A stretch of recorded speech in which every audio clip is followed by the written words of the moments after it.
अस्सलाम वालेकुम व्यूवर्स, कैसे हैं आप सब। उम्मीद है अच्छे होंगे, ठीक होंगे और बेहतरीन होंगे। Welcome to my YouTube channel जिसका नाम है मारिया खलील 786। आज का जो हमारा टॉपिक है जिस पर हम बात करने वाले हैं वो है जॉब इंटरव्यू। जॉब इंटरव्यू में हम डिस्कस करेंगे उन क्वेश्चंस को जो मोस्ट इम्पोर्टेंट हैं और हर इंटरव्यू में इंटरव्यूअर हमसे करते हैं। Tell me about yourself. ये एक ऐसा क्वेश्चन है जो हर इंटरव्यू में पूछा जाता है। अब जो आपको नज़र आने वाले हैं स्लाइड पर और ज़्यादा क्वेश्चन, ये वो तमाम क्वेश्चन हैं जो हर इंटरव्यूअर हर इंटरव्यू में मस्ट करते हैं। तो अब हम देखेंगे इनके जवाब हम किस तरह दे सकते हैं। Tell me about yourself. अगर टेल मी अबाउट योरसेल्फ का हमें जवाब देना हो एज अ फ्रेशर तो हम 3 स्टेप को फॉलो कर सकते हैं। Step number 1, greet. हम ग्रीट करते हैं, नेम बताते हैं और एजुकेशनल बैकग्राउंड बताते हैं। Step number 2, experience, skills and achievement. Step number 3 में हम जस्टिफाई करते हैं कि हम इस जॉब के लिए कैसे राइट फिट हैं। अगर मुझसे टेल मी अबाउट योरसेल्फ का जवाब पूछा जाए तो मैं उसे कुछ इस तरह एक्सप्लेन करूँगी। Examples: good morning and thank you for this opportunity. My name is Maria Khalil and I am pursuing my BTech from ABC college. I am skilled in HTML and I have good knowledge of Java. As your company is also hiring from same skills, I believe I am a right fit for this role.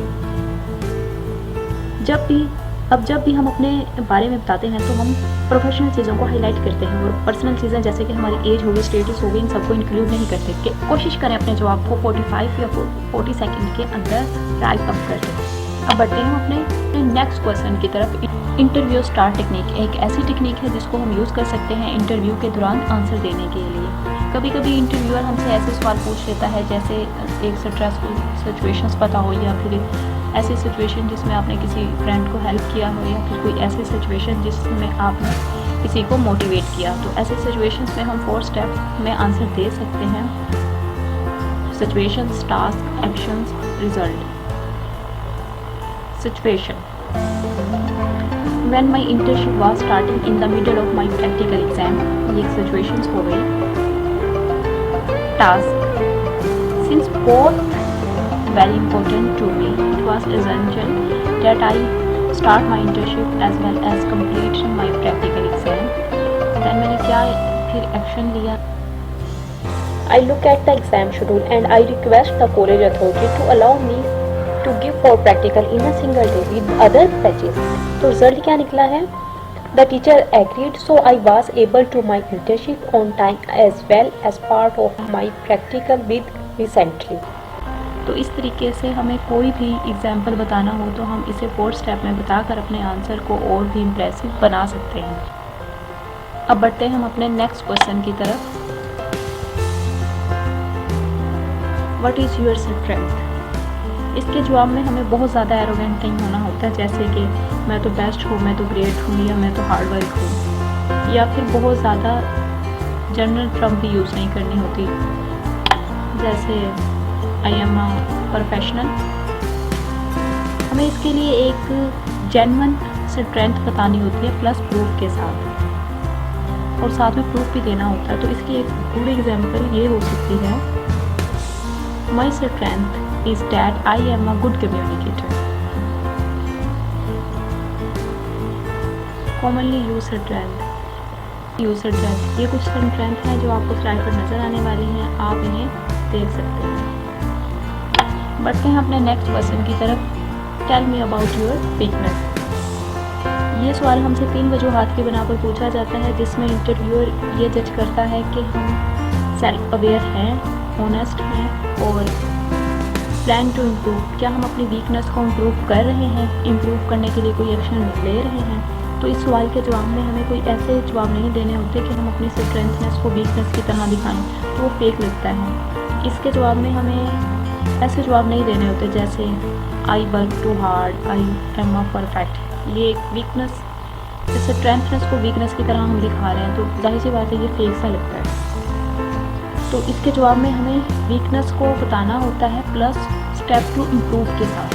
जैसे इसकी good example ये हो सकती है: Public speaking make me nervous. I thought I don't need public speaking for my role software engineering, but I still it's an improved skills, especially when I want to offer up my opinion in meeting and group discussions. To tackle this, I joined the coding society in my college of regularly take up sessions for my junior to overcome my fear. अब बढ़ते हैं हम अपने next question की तरफ। I don't know. कई बार interview में हमसे ऐसे सवाल पूछ लिए जाते हैं जिनका आंसर हमें नहीं पता होता, तो ऐसे में हमें ब्लैंक फेस बनाकर भी नहीं बैठना होता और इंटरव्यूअर को फेक आंसर भी नहीं देने होते। ऐसे इंटरव्यूअर को लग सकता है कि हम उनका टाइम वेस्ट कर रहे हैं, और ऐसे सिचुएशंस में हमेशा हमें ऑनेस्ट और कॉन्फिडेंट होना चाहिए। अगर ऐसा सवाल हमसे पूछ लिया जाए जिसका आंसर हमें बिल्कुल भी याद नहीं आ रहा होता, तो इसके दो केस हो सकते हैं। पहला केस ये हो सकता है कि never read about this topic, हमने उस टॉपिक को कभी पढ़ा ही नहीं है। और इसका जो दूसरा केस हो सकता है वो ये हो सकता है कि I read it about I don't remember it, कि हमने उस टॉपिक को पढ़ा है लेकिन वो हमें इस वक्त याद नहीं आ रहा। तो हम इस चीज़ को कुछ इस तरह एक्सप्लेन कर सकते हैं। तो इसकी एक गुड एग्जाम्पल ये हो सकती है फर्स्ट केस की, never read about this topic. Sorry ma'am, but I'm not studying this topic. Can I please request you tell me about more this topic? And the second cause इसका case जो है वो इसका ये हो सकता है, to be honest, I can't recall the answer right now, but I will definitely brush up more on it over the interview. इससे इंटरव्यूअर को ये पता चलेगा कि हम ऑनेस्टली इस चीज़ के बारे में बता रहे हैं और नई चीज़ें भी सीखना चाह रहे हैं। इसके अलावा जो दूसरा केस है इसमें ये हो सकता है कि हमने इस टॉपिक के बारे में पढ़ा है मगर हमें वो इस वक्त याद नहीं आ रहा। इस तरीके से हमने ऑनेस्टली उन्हें ये बता दिया कि हम इस वक्त नहीं कर पा रहे, मगर इंटरव्यूअर के बाद हम इसको और पढ़ रहे होंगे। नेक्स्ट क्वेश्चन की तरफ, मिस्टेक टू अवॉइड, वो कौन सी गलतियाँ हैं जो हमें इंटरव्यू में अवॉइड करनी चाहिए? Bad mounting. कभी हमसे सवाल पूछ लिया जाता है कि पुरानी कंपनी का कोई भी बुरा एक्सपीरियंस बताएं। ये एक ट्रिकी क्वेश्चन होता है जिसमें देखा जाता है कि आप अपने एम्प्लॉय की बुराई करेंगे या नहीं करेंगे। ठीक है, तो इस चीज़ को अवॉइड करना है।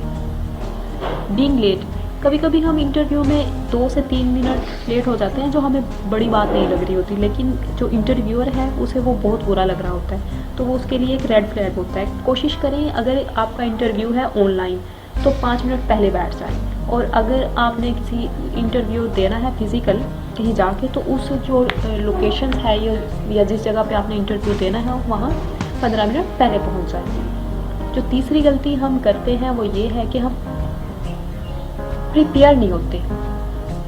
तो अनप्रिपेयर होना एक जाहिर सी बात है बैड इफेक्ट डालेगा इंटरव्यू से, तो प्रिपेयर होना चाहिए। तो कोशिश करें आप जहाँ भी इंटरव्यू देना जा रहे हैं पहले से उस कंपनी के बारे में जान लें। ये कुछ क्वेश्चंस हैं, प्रिपेयर होके जाएं। आप जिस कंपनी के बारे में जा रहे हैं, आपने जहाँ जाके इंटरव्यू देना, आपको पहले से पता हो उस कंपनी के जो रूल हैं क्या है, उस कंपनी में क्या चीज़ें आजकल हो रही हैं, ये इस तरह। और इसके अलावा भी ये कुछ क्वेश्चंस हैं जो आपको प्रिपेयर होने चाहिए। ठीक है, ये ऐसे कुछ क्वेश्चंस होते हैं जो इंटरव्यूअर हमसे पूछ लेता है, तो इनके लिए प्रिपेयर होना मस्ट है। बढ़ते हैं अपने नेक्स्ट क्वेश्चंस की तरफ। इंटरव्यू के लास्ट में एक क्वेश्चन पूछा जाता है कि do you have any question for me. इसका जवाब किस तरह देना है? तो ये बेस्ट तरीका होता है ये दिखाने के लिए कि हम कंपनी और इसके रूल के अंदर बहुत ज़्यादा इंटरेस्ट ले रहे हैं। तो इस सवाल के जवाब में ये जवाब नहीं देना होता कि नहीं मैंने नहीं पूछना, जाओ भाई। तो ये बोलने की बजाय बेहतर होगा कि आप ऐसे सवाल पूछें जिनसे आप कंपनी और रूल के अंदर का जो इंटरेस्ट है आपका वो बाहर निकल के आए। और आप ऐसे क्वेश्चन पूछ सकते हैं जैसे कि can you please tell me more about the company culture, what can I do prepare myself better for this job if I get selected, what do you have liked the most about working in the organizations, can you please share day-to-day responsibilities for this role।